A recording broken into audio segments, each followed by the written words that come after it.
Hello guys, welcome back to my channel. My name is Sam and we are doing it again. I hope that you guys enjoy these videos as much as I do.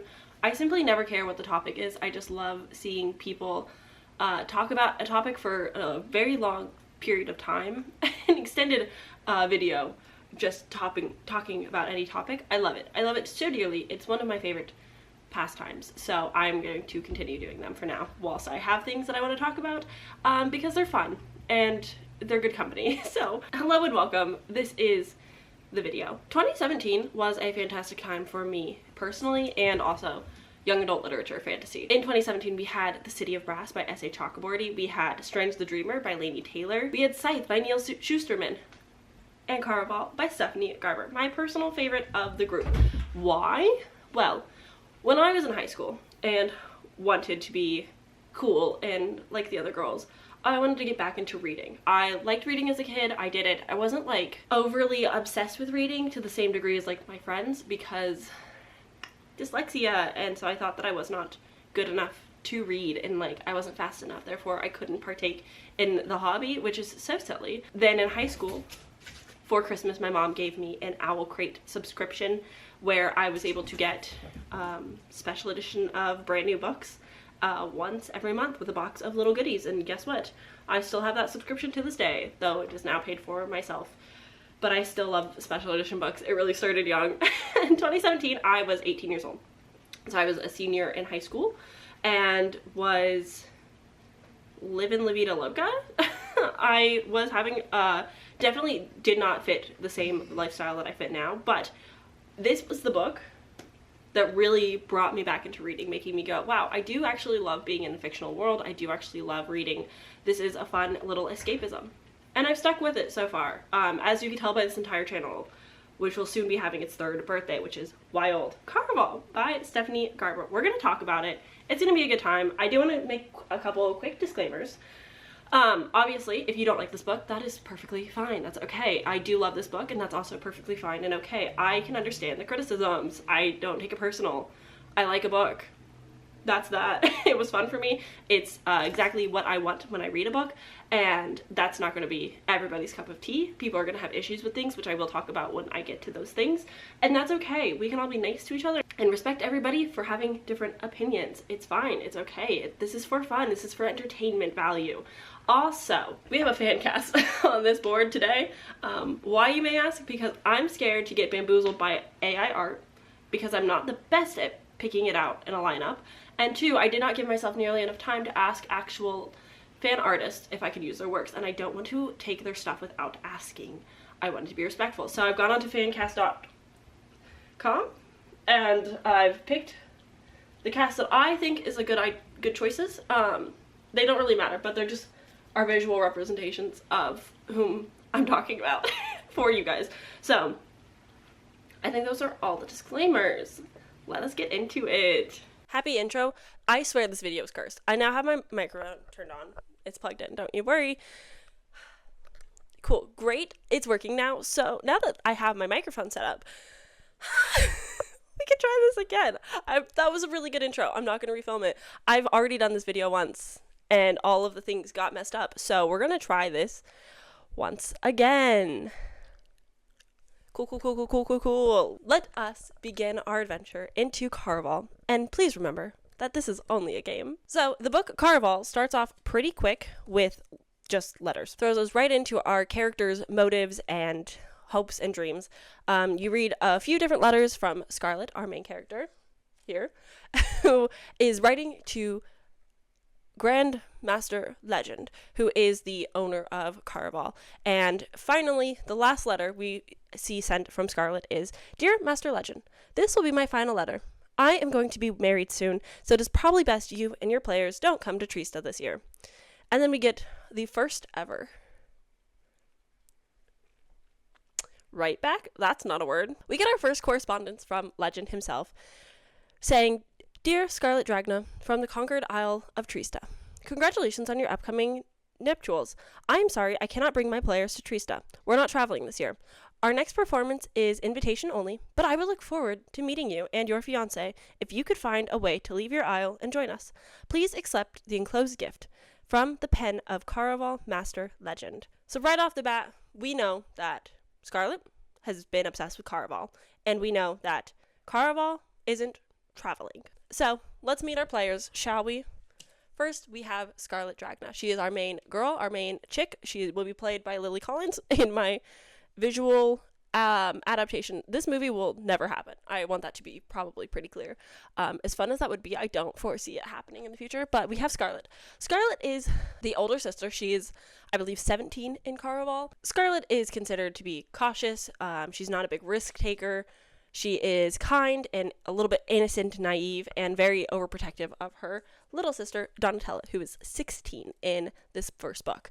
Donatella is carefree, full of risks, doesn't understand that consequences of her actions exist, and is truly just almost a menace of society, but I love her dearly. She's an interesting character. We start the book off with Scarlet going to find her sister, Donatella, down in the cellar where the rum is, and she is with a young boy, Julian, who is a first mate sailor on a ship, doing a little smooching down in the rum barrels, where Scarlet is running to Donatella to share the news of the received letter, but Donatella is immediately sus and was like, I don't know why you're coming to me to tell me more about your fiance. I'm uninterested. And this is where we get the backstory that Scarlet is engaged to a count who is unnamed, and the letters from him, they've been communicating via letters, but Scarlet's father, Marcello Dragna, has been censoring these letters, so she doesn't know his name, she doesn't know what he looks like, she knows very little about him, only what the letters have told her, which, definitely happened back then. But Donatella is so against this marriage. She is a little bit more of a hopeless romantic in the sense of, like, how could you marry somebody you don't know and don't love? That's just bizarre to her. But Scarlet sees this as their ticket out of the Isle, out of Trista.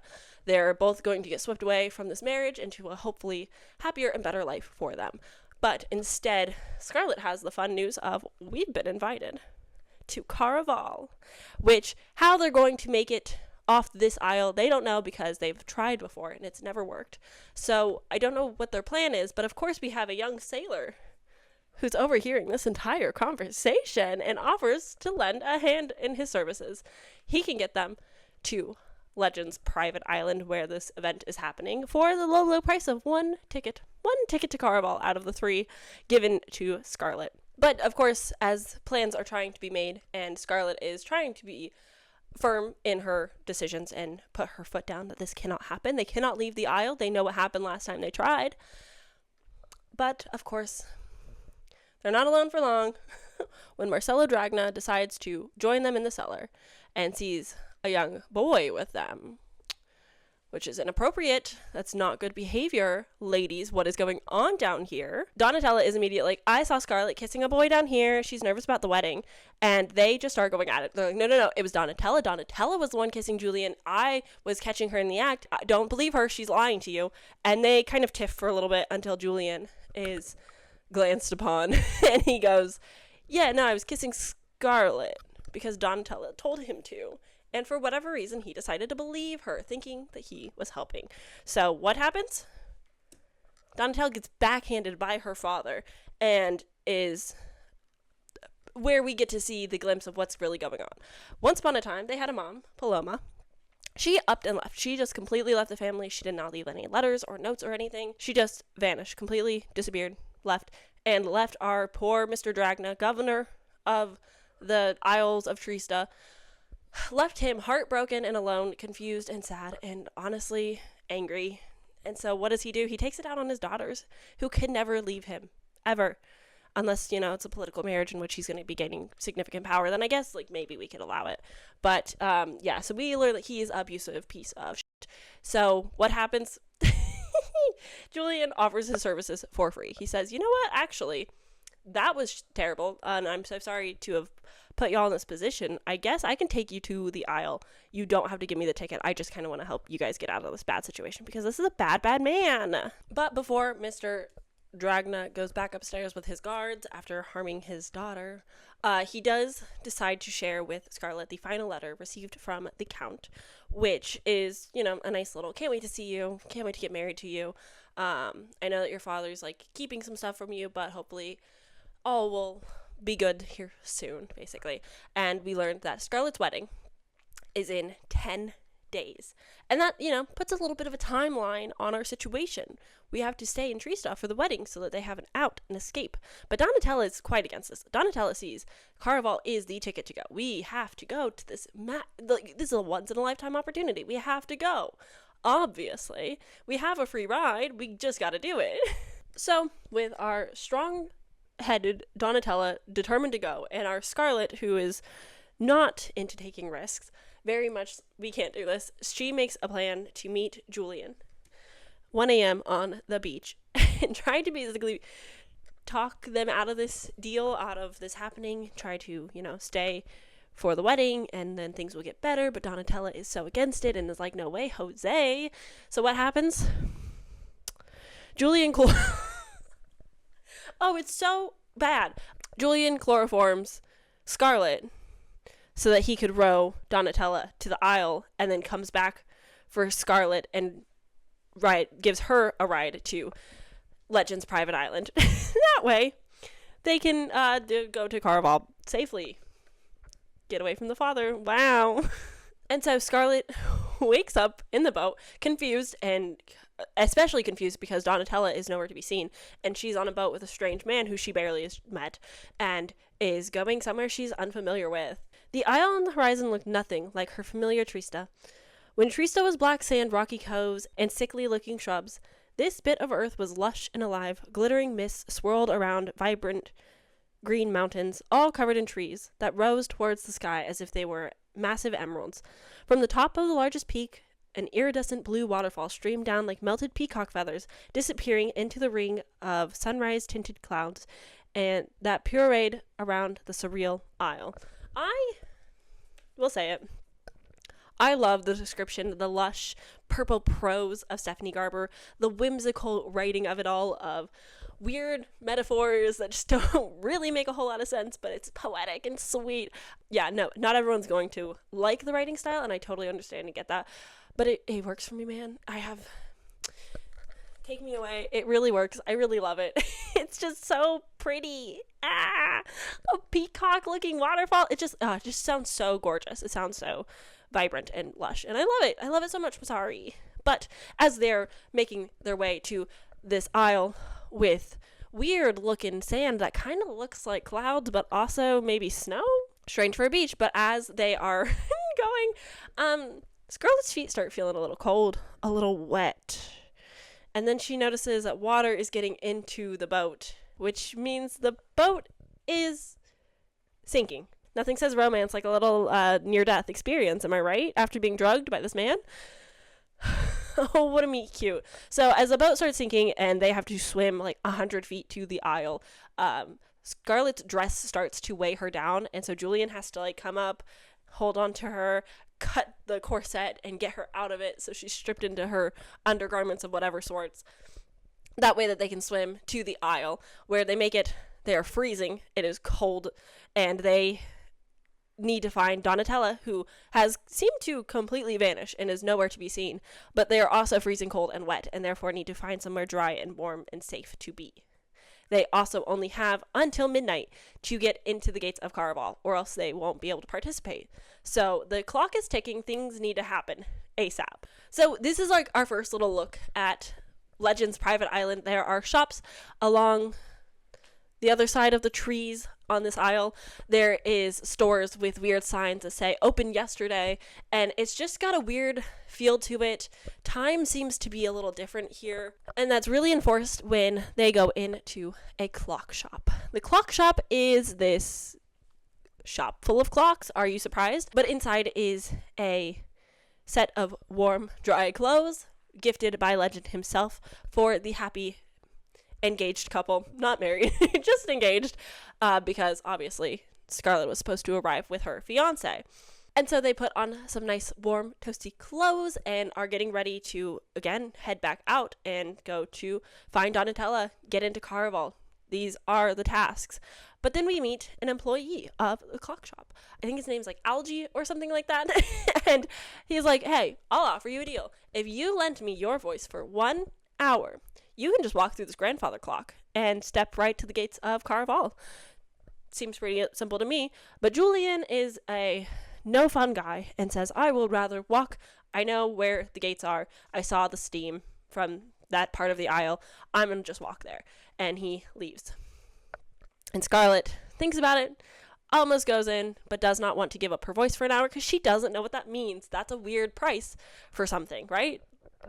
Money and currency aren't taken here. That's strange.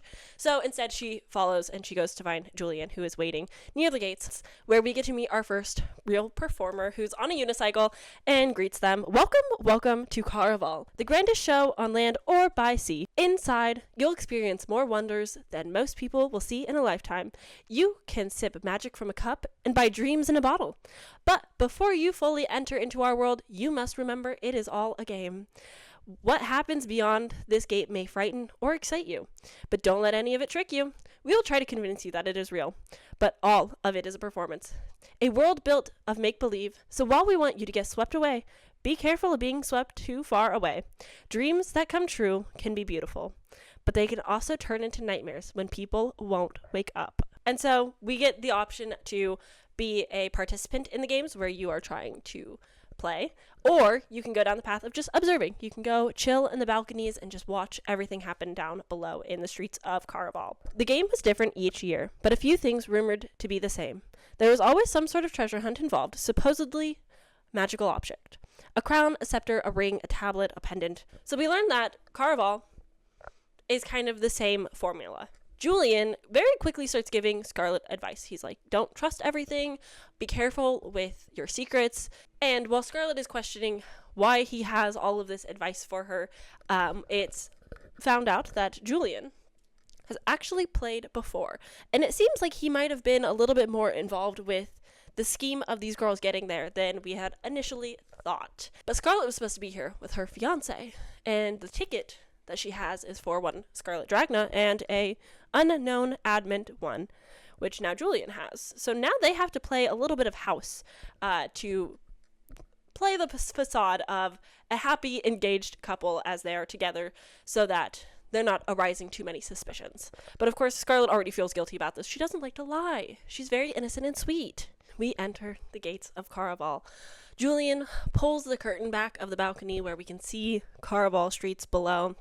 This is our map at the beginning of the book, where we get to see a little bit of the layout of some of the locations, but this just, it's so pretty. I love it. So, you can't tell, I'll put the map bigger here for your viewing enjoyment.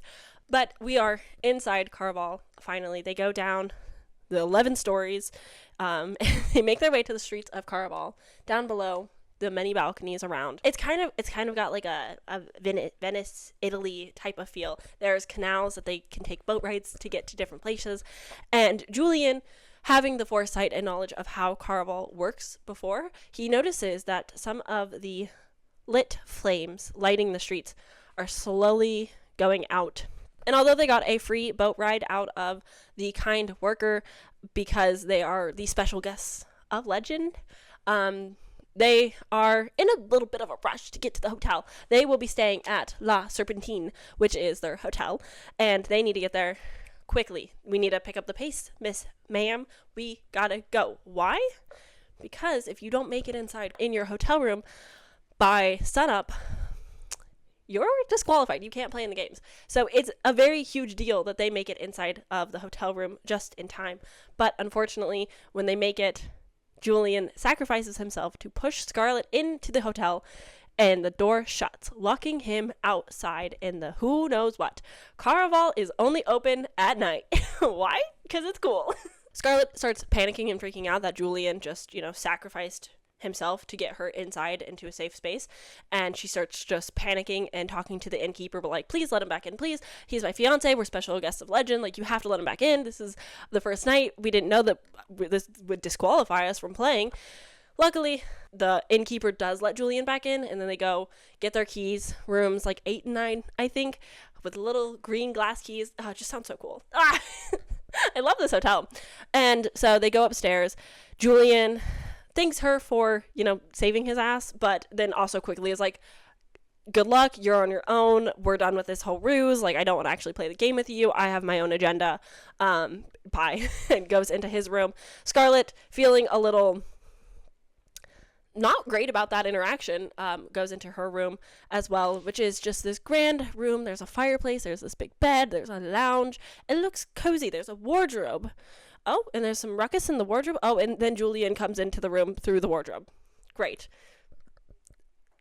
Scarlet is so worried about her reputation. She's like, how can this be? What do I do? Oh no, I can't share a room with this man. And Julian's like, well, that's why we had 2 keys. It's a ruse. Everybody thinks that we're in different rooms. So like, don't worry about your purity or whatever. But Scarlet also refuses to share a room with him because Julian doesn't want to sleep on the lounge or the floor. So he's going to get the bed. But Scarlet doesn't also want to sleep in the bed with him, or I guess on the lounge or floor. So she takes the first clue and leaves in hopes to get a new room.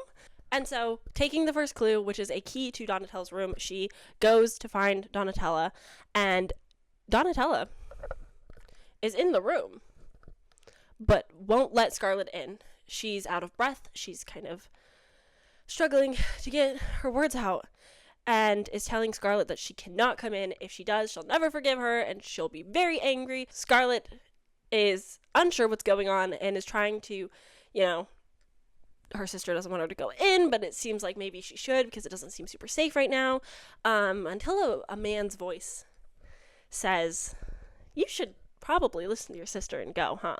So Scarlet, in a huff, leaves, thinking that Donatella has found a man to shag with and, not worry about her sister. And Scarlet starts feeling bad because Donatella is her everything. She is her best friend, her sister, who she's trying to protect and care for.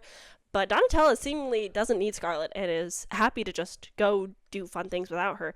And that, hurts Scarlet a little bit.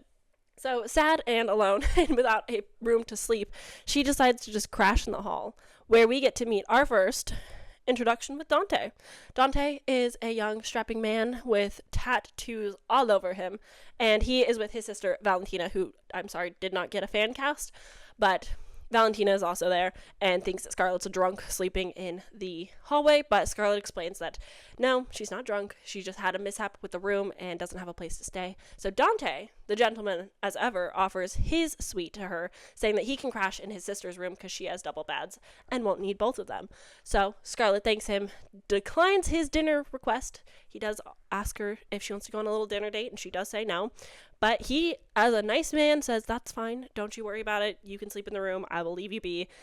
No worries. So they go their separate ways, and Scarlet has a fitful sleep, dreaming about Legend and Caraval. But when she wakes up, she heads back to the room in hopes to find Julian, but sees that her sister's door is open. So she steps inside, because that's a little weird, and then sees that the room is completely ransacked. Just absolutely destroyed. Something has definitely happened, whether it's an altercation or, there's 2 people sitting on the floor going through her stuff. What is happening? Why would they be looking through Donatella's things? More people start showing up, and more people start going through her things and start learning that Scarlet is Donatella's sister, and starts asking her if she has seen Donatella, where Scarlet's like, nope, I don't know what's going on. I haven't seen my sister. Please stop taking her stuff. This isn't cool. Like, this isn't her stuff. I would like to keep it. So Scarlet starts gathering up as much as she can in her arms. This nice pregnant lady offers to help hold some of her things while she tries to chase down a man who stole a pair of Scarlet earrings that was, I think, a gift from her mom. And so she really wanted to get those earrings back. When she gets back to the room, everybody is gone. The pregnant lady vanished with her things. Like, there is very few scraps left of Donatella's stuff.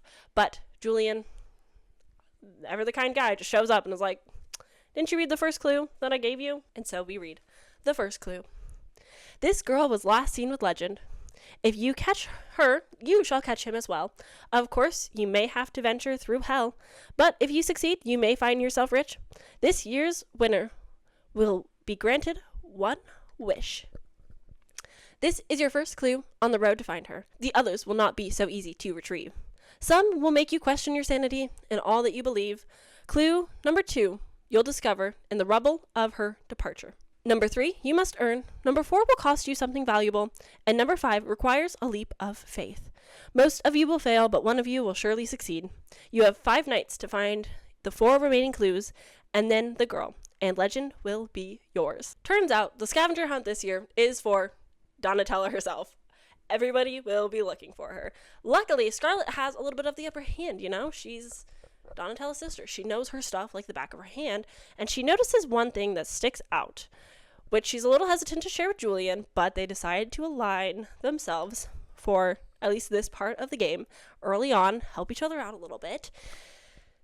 And Scarlet notices a picture card with a castle, which does not fit Donatella's vibe. Donatella wanted to be a mermaid, while Scarlet wanted to live in a palace or a castle as a little princess. So what do? They go to Castillo Maldito. Is that wrong? I'm sorry. This is a very blurry picture. So they take a nice little ferry ride where we officially get to meet the girl on the unicycle, Joven, also known as Joe. And Joe is a sweet little performer who helps them, takes them on a nice little boat ride to the castle. And this is when Scarlet starts to notice little things happening around Caraval that just don't quite fit the happy, bubbly, colorful vibe. She notices a girl being dragged away and starts questioning, like, what's going on here? That's a little weird. That's a little suspicious.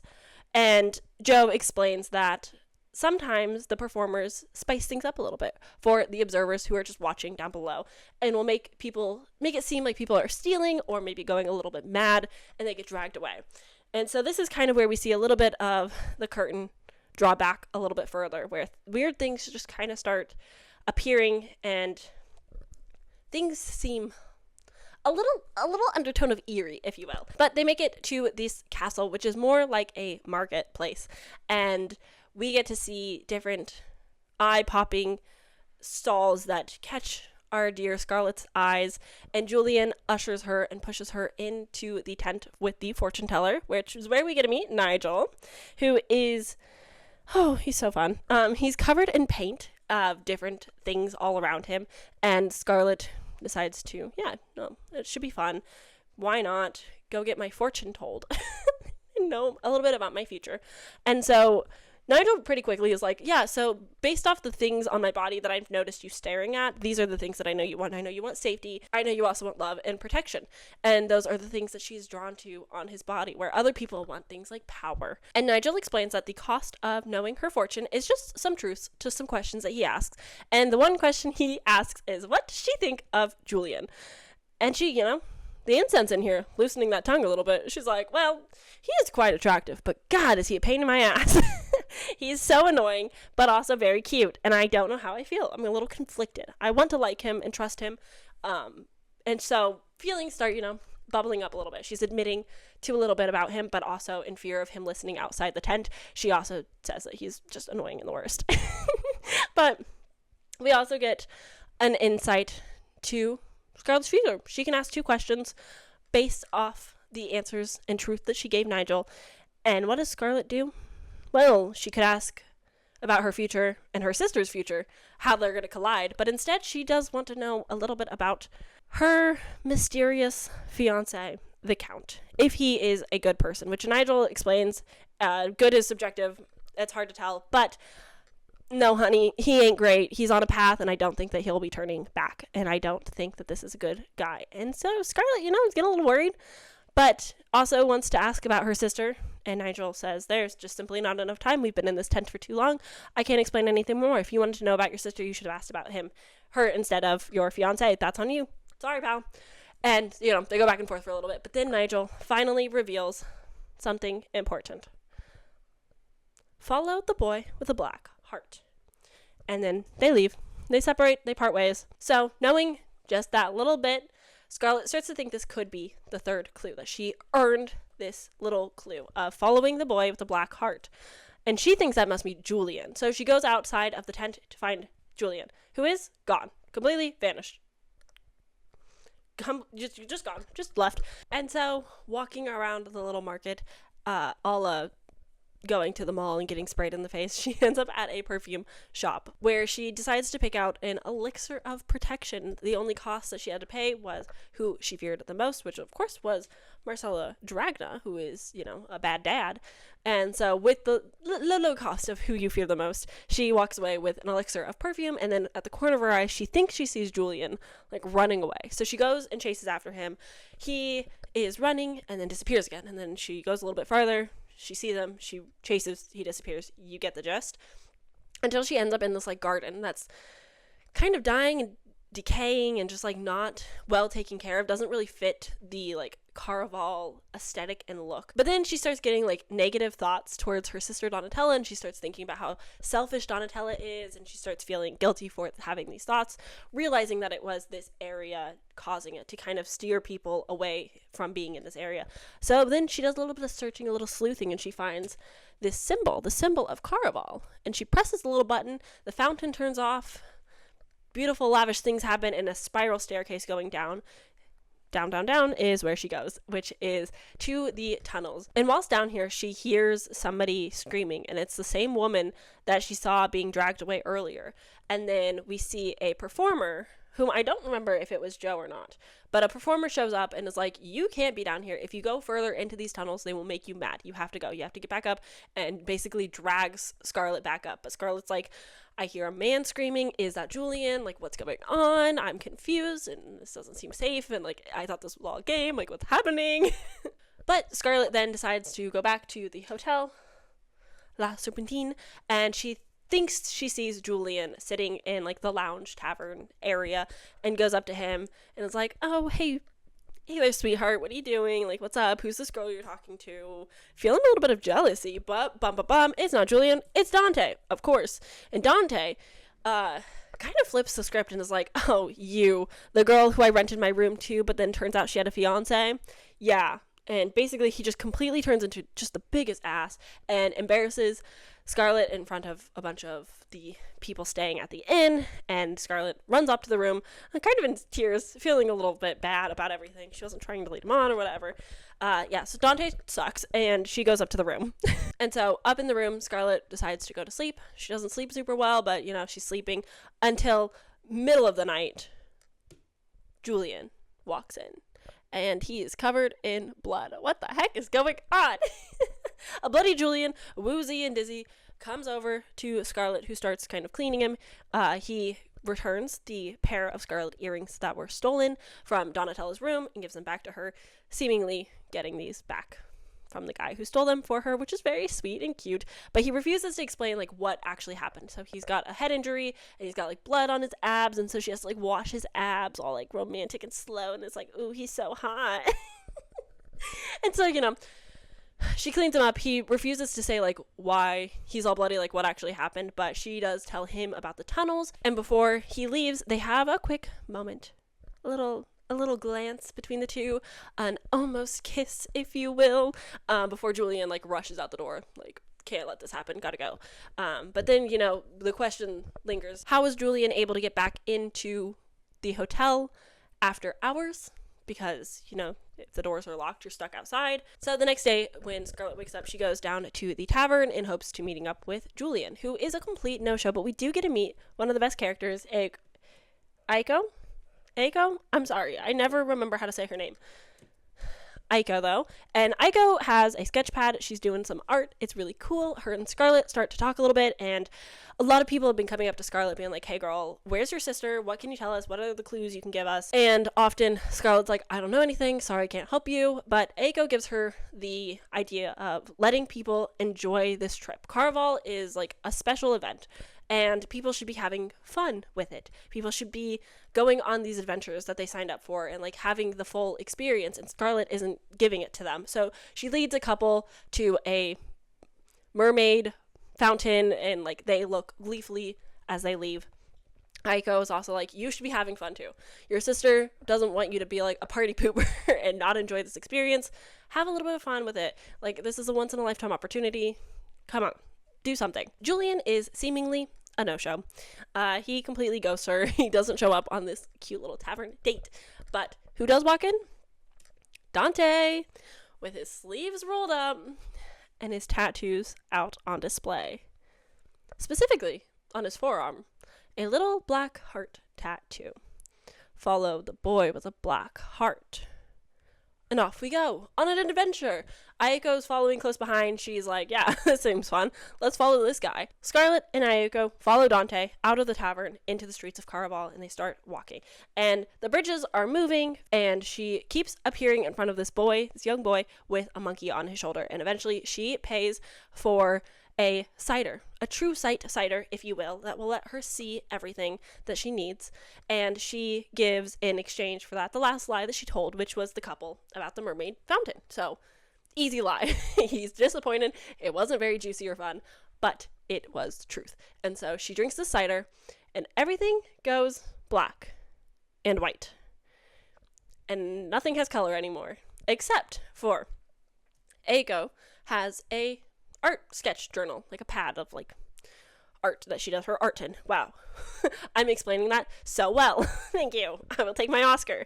But basically, the sketchbook is in color. So she goes, that seems important. I have a pull towards this thing, and I would like to see that book. But also this man walks by, and his face has a little bit of red tint to it, and that's the only thing that she sees. And then they make their way to the Carousel of Roses, where Aiko, with her waffle dessert, pays a man to play a pretty song, and the carousel starts to spin, and red rose petals are falling down, and so she's noticing colors. No clue where Dante went. He's completely disappeared, but this sketchbook seems important, so this is what we're going to try to get into. We learn that Ayoko is the histographer, which means that she basically does the art for the history of Caraval. She tracks everything, specifically a lot of Scarlet, and just sees the events of Caraval play out. And when Scarlet gets a glance inside, a lot of it is intimate, private moments that she had that she didn't think anyone else was around for. So the magic seems a little weird, and she's not super... She starts to get a little sketched out. Like, obviously, Scarlet is a bigger deal to this game of Caraval than she expected, and she doesn't understand why that is or what it means. But slowly, we're starting to reveal something bigger is afoot. Why is Donatella the prize? Why is Scarlet such a big deal to the history of the game? The game is like a person. If you truly play it right, you need to learn its history. And Scarlet thinks that she knows all about the history because her grandma always told her stories since she was a little girl. She knows that Legend became what he is because of love, and how that didn't pan out because he wanted magic over the romance, because he was trying to woo the girl, but he really wanted the power, so she married somebody else, and he was heartbroken, and so he became a villain. The more and more he plays Caraval, the more and more he acts like a villain, the more he becomes a true villain. So she thinks she knows everything, but she still makes the deal. She will buy 2 dresses for the final 2 nights, not the 3, just 2, for the final 2 nights that she will be in Caraval, because Ayoko wants to draw her in better dresses, because the dress that she's in is an enchanted gown that changes with her emotion, and Ayoko doesn't like black, which is, the wrong choice, but that's okay. So, for the price of these 2 dresses, Scarlet has to give her greatest desire and her greatest fear. And so, Scarlet pays up. She offers her biggest fear, which would be Donatella being in danger or harm's way, and her biggest desire, which she says is saving and finding Donatella, but the scale don't lie, baby. And therefore, she takes up the deal that she'll pay the sales price, 2 days off her life, in exchange for the dress. But in a classic making a deal with the devil, payment is now, and Scarlet starts to feel woozy. She doesn't feel great. Ayoko promises that she will let Scarlet see inside her journal while she's asleep during these 2 days. Keep in mind, she only has these 2 days before she has to get back to the Isle of Trista so that she can get married to her fiancé. And there's only 3 days left of Caraval to find her sister, so she's on the clock. She doesn't have 2 days to be dead. But Ayoko's like, girl, you need to go immediately. You have to go somewhere safe. You're going to be asleep. If something happens to your dead body while you're dead, you might not come back. This is a big deal, girl. So, woozily, Scarlet makes her way back to La Serpentine slowly, where she meets up with a Dante, who's like, hey, I see that you're clearly unwell, but my sister Valentina is missing, and you need to help me find her. I don't think this is part of the game. Something weird is going on. I'm scared. I'm worried. I'm scared, and you're going to help me. Even though I have not been nice to you very much this entire time, but that's fine. But then our savior, Julian, shows up and Julian knocks Dante out and then like carries Scarlet back up to the room in the La Serpentine Hotel, and you know, trying to help her. He feels a little bad that he like didn't show up when they were supposed to, and so without his guidance, you know, she made a bad deal, and maybe he gives her a day of his life, and so each of them can be knocked out together. So they're like it's honestly written in a pretty like attractive way. Like it shouldn't be this sensual, but like it is. This little blood swap is how they trade lives. And so basically Julian offers to give a day to her, and each of them will be dead, passed out in the bed, cuddling for a whole day. But luckily Ioka was true to her word, and Scarlet does get to see some visions of the history of Caraval, where we get to see their grandma, Annalise. But Nana usually went by Anna, so that was a little weird. But Annalise is in the arms of their grandfather, whom they know. We learn that Annalise is true to be Legend's ex-girlfriend, or I guess ex-fiance. I don't know how official they were. But basically, when Legend wanted his magic, he made a deal that he would get all this power so that he could marry Annalise, because he was poor and not like of noble name out of any way. Made this deal, got a lot of power, and changed with the power to the point where Annalise no longer wanted to be with him, left him, and married somebody else, their grandfather. But then the vision starts to shift and to change, and then we see what caused Caraval to stop traveling, which was the death of a young girl named Rosa, who left her fiance, cheated on her fiance with our mysterious Legend, and ended herself, unalived herself, YouTube friendly, off the balcony, because Legend, you know, was playing the game. He was being the villain. He didn't really want to be with her. And we see in the dream Rosa's fiance, Dante. And then we see our first full vision of Legend in Scarlet's dream, and he looks an awful lot like dear Julian. And so with that, you know, confusion and haze of Scarlet waking up, she comes to the realization Legend likes to play twisted games with people, and one of his favorites is making girls fall in love with him. And, you know, she's waking up in the arms of the boy whom she thinks might actually be the master of Caraval, Legend.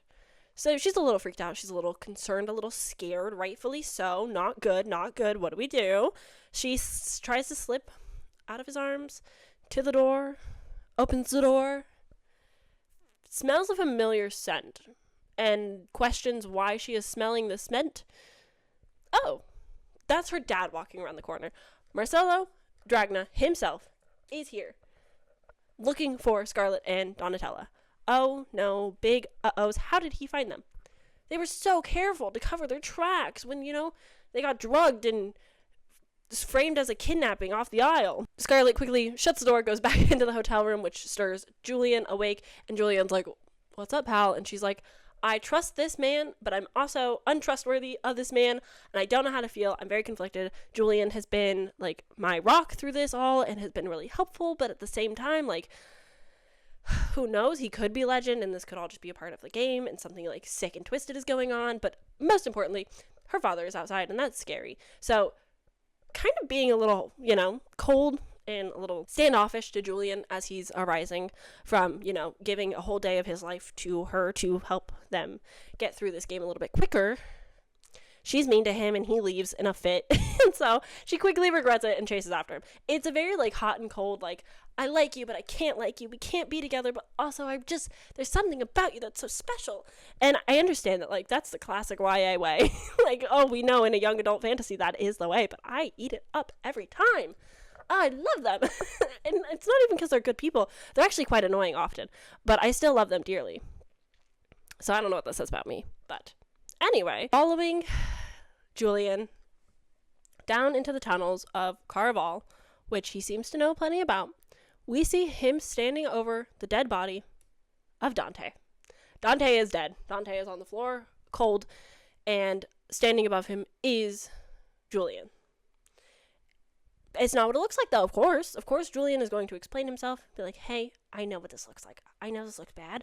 I promise you I didn't kill him. We were actually working together. I'm not Legend like you think I am, you crazy girl. I was Rosa's brother. and Dante was Rosa's fiance.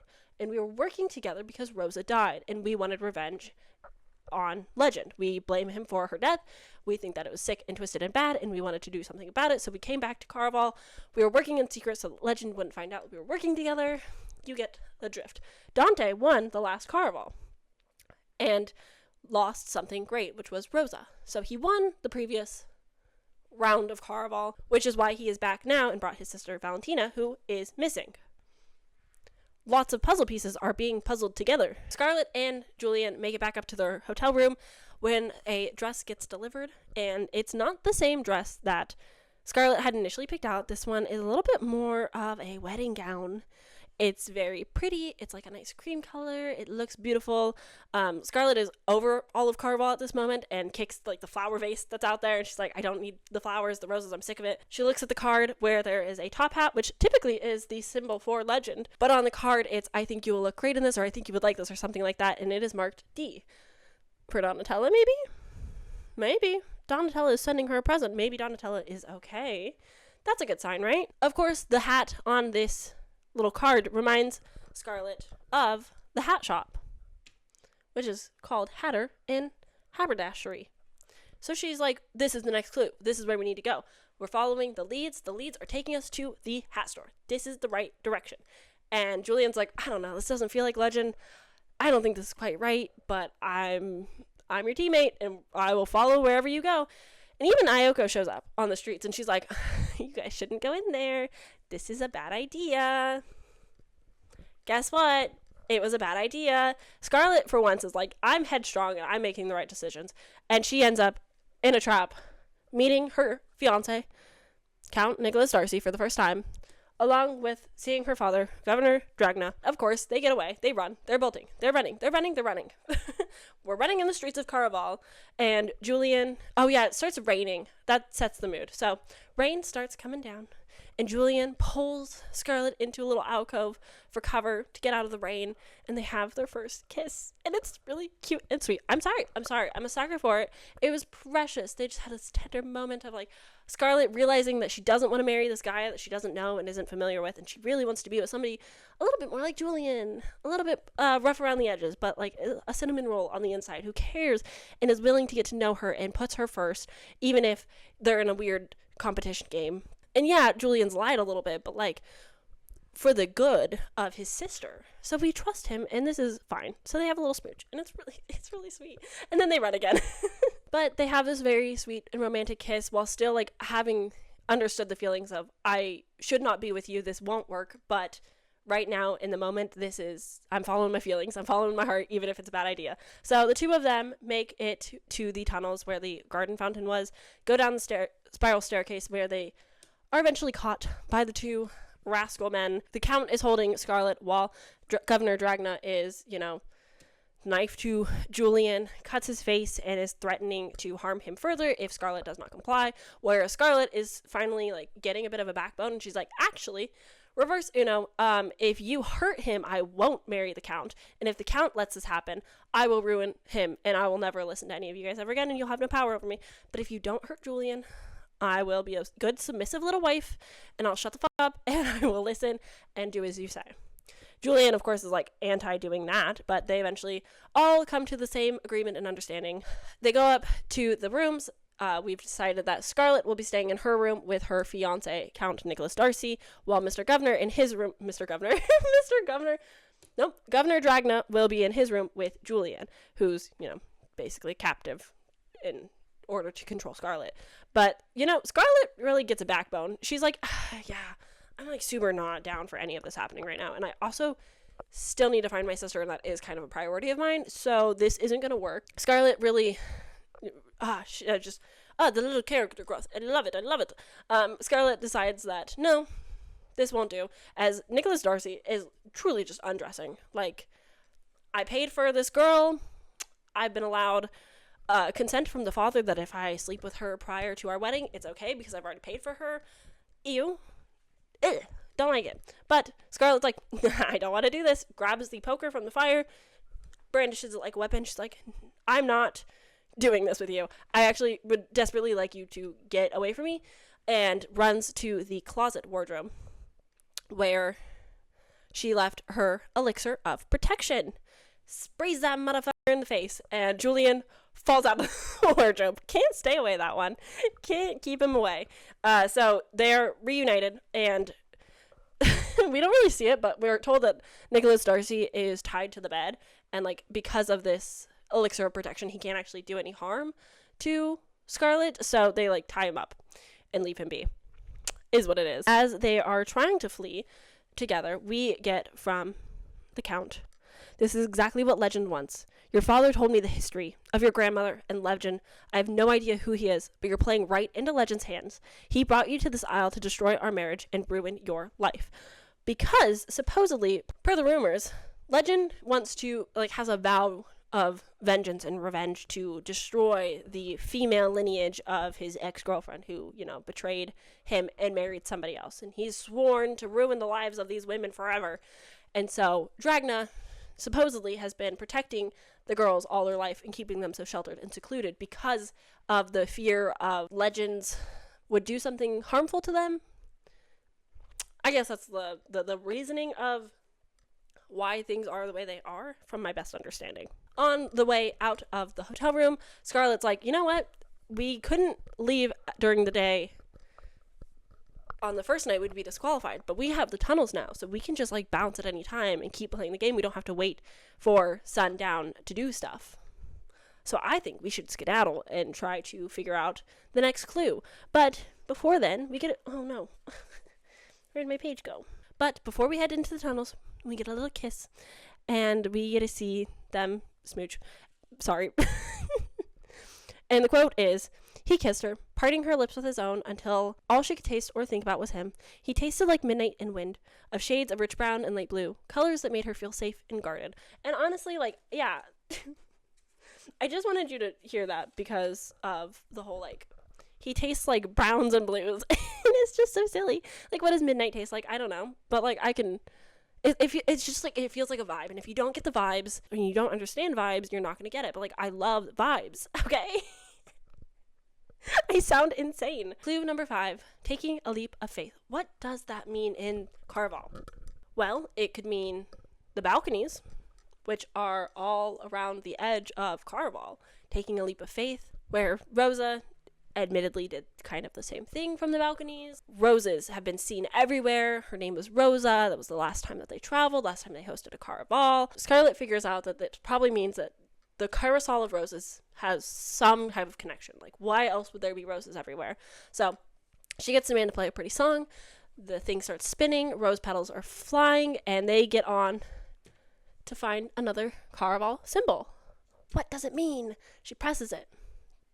Another entrance opens. Now, this entrance has the sounds of flowing water, and Julian starts wishing her well and is talking as if this is a goodbye, and hands Scarlet a pocket watch that he took from the clock store at the very beginning. Inside is supposedly coordinates to a boat that will be manned and will be willing to take Scarlet and Donatella anywhere that they want to go, which, you know, is sweet and romantic. And Scarlet takes a leap of faith, and she goes down to the tunnels, into the water slide, and is away. And her parting words to Julian were like, please don't let this be like the end. Like, don't let this be goodbye. Would love to see you again. So on and so forth. Once she arrives to this room, there's one man standing there. The mysterious legend we've all been hearing about. He's just there, waiting for her to arrive, ready to divulge his evil, sinister plans. He is just a young man. Makes sense. The rumors of Caraval legends face changing every year and never aging seem to be true. This guy's pretty young for, like, a Caraval that, you know, is constantly traveling, has been around for, like, 50 years or something crazy, I'm sure. But legend starts to explain a little bit of what's going on. It seems your fiancé is meant for decorative purposes only. But he was right about one thing. I don't do anyone favors. It would make no sense to go through all the trouble to put an end to your engagement only to let you leave the aisle with someone else, which is why I had Julian working for me the entire time. Legend explains that none of this was really a game at all.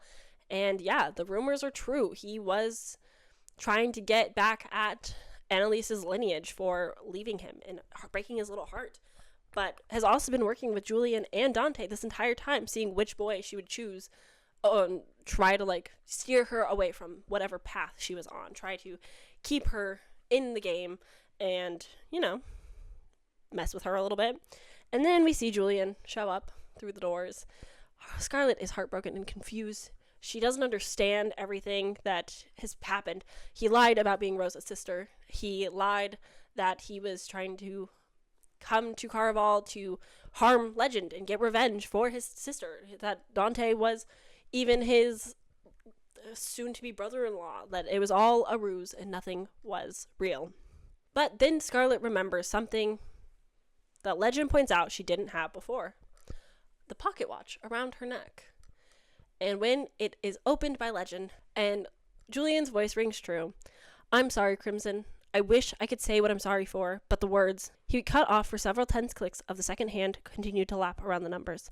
Then, as if it wounded him, Julian's voice ground out, "It wasn't just a game for me. I hope you can forgive me." Oh! Legend, pissed that Julian kind of played them both in a sense, where he was helping Scarlet but also trying to help Legend all at the same time. Kind of maybe caught some real feelings for this girl, which was a big old no-no. And so what does Legend do? Legend stabs Julian right in front of Scarlet, and Scarlet is crushed. She is distraught.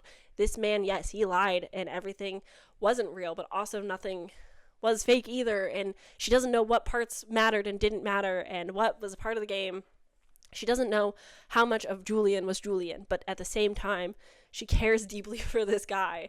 And they spent like 3 solid days together, which I know is a little fast and a little insta-love, but she felt for him and she cared for him. She connected with him. She's very sheltered, hasn't had a lot of outside experience, and he was really looking out for her. And now he's dying right in front of her. And they have like a very sweet and touching goodbye of just like, it sucks. It sucks. It sucks. That's all I can really say. It sucks. Yeah. And there goes Julian, Dante, everyone's dead. Everyone's dying. Once Julian is gone, Scarlet, you know, starts to sober up a little bit, stands, looks around, and sees that Legend is completely gone. And all that is left is an invitation for one Donatella's funeral. Unless Scarlet can save her in time. So Scarlet, you know, sleuth detective, knows how to catch the things around now. Doesn't listen to his instructions of like going down a certain set of stairs or whatever, but finds a different path, and it actually leads directly to Donatella's suite. And Donatella is so excited to see her sister. Donatella's been bored this whole time. She's just been trapped in this room with beautiful stars on the ceilings with constellations never seen before, and she has been waiting this whole time. Scarlet, what took you so long? Scarlet tries to explain to Donatella everything that's happened within the game. How Julian died in front of her, and how Legend isn't, like, this good thing, and how everything was real, and she sounds a little cuckoo. She sounds a little crazy, and Donatella is rightfully picking up on all of these signs, being like, oh, I was warned about this, and I think you've been a little too swept away by the game, and I think the game has made you a little mad, and it's okay. I can help you. We can fix this. It'll be all right. I'm actually engaged. I'm engaged to a man named Daniel McEngle, or something ridiculous like that. Well, Donatella's explaining how she's engaged to this nice man. He's a lord. He's going to take us away from it. Everything will be fine. We're in love. Which Scarlet, you know, rightfully is like, it's been 3 days. What do you mean you're in love with him? You don't even know this. Just to meet him. And it's like, actually, that's Legend. And Scarlet, again, trying to save her sister, heart in the right place, sounds crazy to Donatella, who's not been a part of the game, who hasn't been able to get swept away. And is fully convinced that Scarlet has gone mad, and Scarlet can be a danger to herself, because Daniel's like, she's gonna hurt herself. We gotta tie her up. Donatella goes to get the rope in a different room, while they have a nice little chit-chatty moment of like, what are you doing? This is bad. And Legend's like, look how easy she is to manipulate. Look how easy it is to get her to do as I say. If you want to prove it, that you care about her, I'll do her no harm. All you have to do, Scarlet, is walk to the edge of the balcony as close as you can without falling. And then I won't do her any harm. Scout's honor. Scout's honor? Scout's honor. I promise. Cross my heart, I won't touch her. But as Scarlet gets to the edge of the balcony, Legend's smarter than that. Come on, girls. Calls for Donatella and is like, your sister's gonna jump. She's gone mad. She thinks it's gonna save her. We have to tie her up now. So then they tie her up. And so quickly, we learn that Daniel has some nefarious plans. When one, Governor Dragna and Count Nicholas Darcy walk into the room to collect payment. Tied up Scarlet. Whew. Oh, the betrayal. It's so good. Donatella, crushed that her fiancé is actually Legend and was leading her on this whole time, and also, is selling out her sister to these terrible men, is rightfully upset, rightfully pissed, and actually decides to walk to the edge of the balcony herself while Scarlet is tied up, trying to, break free, trying to, slam her chair down onto the floor to, get out of it. Donatella, threatening as ever, Scarlet, if you get any closer, I will go down. Now, trigger warning, she does, and this is where a lot of people have issues with the book. At least this is, part one of an issue that people have, is Donatella jumping to her peril, which, it's dark, it's not great, but, yep, right after Julian dies, so does our dear Donatella, Dante, Julian. All gone, all perished. Woof. So, with upset Governor watching his daughter just jump, decides that he's gonna just take Scarlet. They're gonna go, but Scarlet's like, no. Donatella's right. She gave up her life for Scarlet to have freedom, knowing that if Donatella stuck around, Governor Dragna would always have power over them, and that they would never be free. But this was the only out she could think of. This is the only way that she could give Scarlet the life she deserves. And so Scarlet stands up and says, no, not gonna happen. And while Mr. Dragna is just laying it thick on her, Joe tries stepping in, and Joe's like, hey, sir, could you, chill? You're being a little extra right now.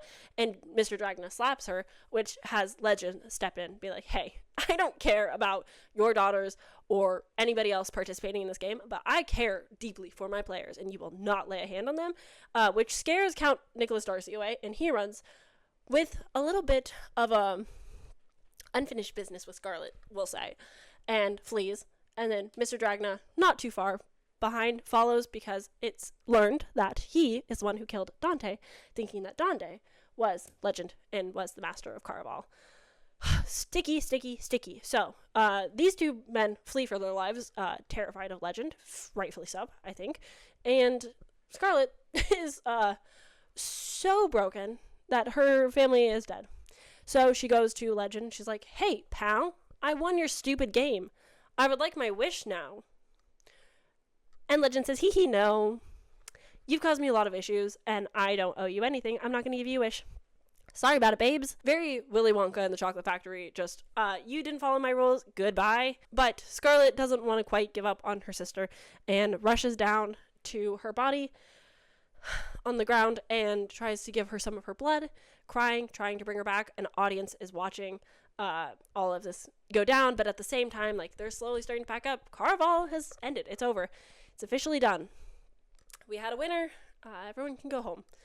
But Donatella, which just absolutely breaks poor Scarlet in two. We have Joan come back and it's like, hey, you should come get your sister's stuff upstairs. I think there's important things you need to see.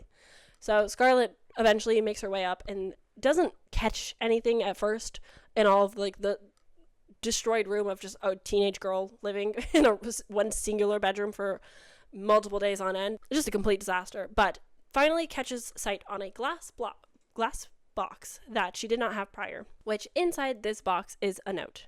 Dear Master Legend, I believe you are a liar, a blackguard, and a villain, and I would very much like your help. My father is a villain as well, though not the dashing sort like you. He's the kind who likes to beat his daughters. I know this is not your problem, and since you probably have a heart made of black, perhaps you don't care. But I've learned you did actually feel something when that woman threw herself from your balcony after you rejected her during Caraval a few years ago. I heard you were so upset, that was the real reason why you stopped traveling. Helping my sister and me won't completely make up for whatever happened then, but it might help a little. I also think it would create a very interesting game, and I know how you like to play. Yours truly, Donatella Dragna. But, of course, It doesn't end here. Big brain Scarlet knows that there's something up. Something just doesn't seem right. So she asks Joe to take her back to Legend. And she notices some of the magic is going away as Caraval's ending, and things are starting to change. And she notices that Legend's got a few like nicks from shaving and just doesn't quite have the same vibrant flush to his cheeks. And she realizes that ain't the real Legend, and that's why he couldn't grant her a wish. He admits that his name is actually Casper, which is such a good name. I love the name Caspar. So it's not that Legend has a new face and doesn't age every year. It's that a new performer plays Legend every year. This year being Casper. And so, having found out this truth, Scarlet is kind of pissed. She's a little upset. But he does end up revealing more letters between Donatella and Legend, where Donatella explains that she understands the history between Legend and her grandma, but wants to help him get a chance at redemption. And Legend says that he is beyond redemption. However, depending on how far you're willing to go, I've thought about it, and I would be able to work with you. And Donatella makes the decision that she writes back saying, I'm willing to do whatever it takes. I'm willing to die. And Legend asks if she believes there is somebody who loves her enough, bring her back. To which Donatella says, absolutely, knowing that Scarlet loves her more than anyone else in the world and would absolutely do everything in her power to bring Donatella back. But that didn't work. Donatella didn't come back. Or did she? As Scarlet starts spiraling, being like, how could she do this? How could she do this and take this risk knowing that it might not work? This is where people get a little bit upset, but Donatella shows up behind her, alive and well. Donatella explains that this was all a part of the game to get them away from her father. That if Donatella faked her death, or died for legit reasons, if Donatella died, then Governor Dragnet no longer has power over Scarlet and Donatella in turn, and they can live their life and do whatever it is that they want. And that Scarlet did actually wish Donatella back. Legend, whoever this entity is not able to just grant a wish, but is able to lend extra magic to help wants and desires actually come true. And luckily, Scarlet did want Donatella to live enough that the magic kind of lifted and helped it. And so Donatella came back and explained why she did what she did and how it was to save them from her father and like having to marry some count who may or may not be a good man, just have freedom in life and make choices of their own. Donatella explains that Legend did date their grandma, but like never felt a vow of vengeance and never really cared that much. Like he had magic, he like accepted her choice and decision of doing so and just like let her be. And yeah, just decided to work with Donatella in a way, I suppose, of clearing his name, although it still, like from the outsiders, looks like he was a villain.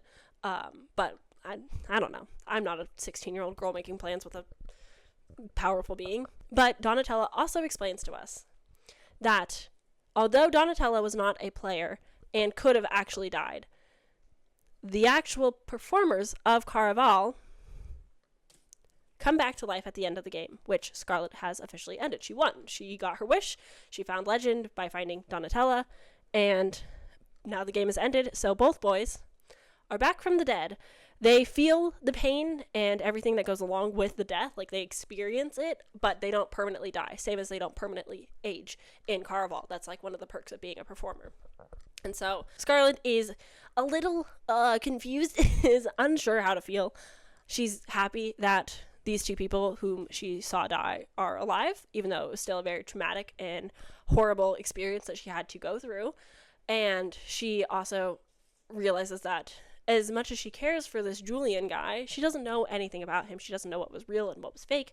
Being a performer of Legends, how much of anything he said was real. So she's got a lot of conflicted feelings, but Donatella does talk her into going to the ball, which was an invitation for both of our gals to go to like the after party, the performers after show, like you would in any stage play, go to a Sherry's and get down and groovy on some food. Scarlet does begrudgingly agree to go to the party because it's exclusive. Most winners don't get the privilege of going. That's not normal, but they go, and Donatella runs off with Ayoko to go talk to like Dante or whatever and leaves Scarlet. staring at a Julian, talking to another performer who was flirting with him, and he eventually notices her, and it's like, ooh la la, not quite love at first sight, but like, ooh, he spots her in the crowd, he pulls her away, they have like a nice little chat of like, everything I told you was real, but also I was, a performer in a game, and like what I told you was the truth, even though like you didn't know how to interpret it. So when I said that my family is like big performers, I was talking about like the cast of Caraval basically. And so they kind of, talk, make up a little bit, and like chat about what was really going on and how everything felt. Julian explains that no, he was not Rosa's brother, nor did he ever meet Rosa, but he was getting ready to leave Caraval. He was ready to grow up and start aging again and like leave this life behind, because after what happened to Rosa, he felt like Legend had changed too much and has become a true villain and just didn't want to stand by him. But it was a very hard decision, because Julian is actually Legend's brother and saw something in Scarlet of like that deep devotion to a sibling that he kind of related to, and how selfless Scarlet really was in all of this. For the most part, she had some moments where she was a little selfish, but, we'll excuse that because she saved her sister. Julian just explains everything to Scarlet, and she, kind of forgives him. He's ready to leave Caraval if so desired, but also Scarlet, being the winner, will be invited to the next Caraval with one guest, and he's a performer, so like they can make it work. But also Julian's like, yeah, I'm ready to go whenever you are. And they kind of have like a little happily ever after, if you will. Very sweet little moment. And then the game ends, the book ends, and we get an epilogue. We still have the question of, why did Legend play along with Donatella's game? Why offer her as much as he did? Why do all of this for this young girl whom he has no relations to? And so Donatella at the dance gets a letter in her pocket. Dearest Donatella, congratulations on escaping your father and surviving Caraval. I am pleased our plan worked, although I had no doubts you would survive the game. I'm sure your mother will be quite proud, and I believe you should be able to see her soon. But first, you must keep your end of the bargain. I hope you haven't forgotten what you owe me in exchange for all of that I've shared with you. I plan on collecting my payment very soon. Yours truly, a friend. And that concludes Caraval. So, it's so good. I'm sorry. I know a lot of people don't like this, and I'm sorry. It's also got like a very large fan base, so it's very like 50-50 if you're going to be interested and enjoy this. But this book has the whimsy that I love. It has the characters that I enjoy. Yeah, they make poor decisions and are a little bit of annoying, but like, name me a YA that isn't. I love the writing. I love the world. It's just so whimsical. I love whimsical. I love flowery purple prose that doesn't always make sense. I want a boy that tastes like midnight, whatever that means. It just does everything for me. It checks off so many boxes. I love the sister dynamic of how different they are. I love Caraval. If I was to ever like pick a book world to live in, it would probably be Caraval. It's just such a beautiful description of the world.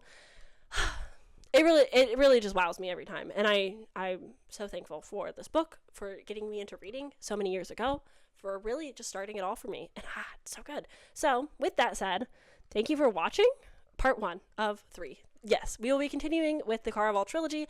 The next book will be Legendary, which will be following Donatella, who will be going to Caraval to pay up her side of the debt and bargain. Well, also, we get a little taste, learn a little more about her mommy dearest, who up and abandoned them. So, I hope that you are excited. I hope that you are looking forward to me continuing with the series. If I finish the Caraval series, eventually I'll probably jump into the Once Upon a Broken Heart series as well, because I have not yet read that, and I would love to get into it. And if I have the excuse of a video, it might push me to read it sooner. But I know that they're very popular, so would be fun. But yes, thank you for joining me on this adventure. I hope that you enjoyed this video.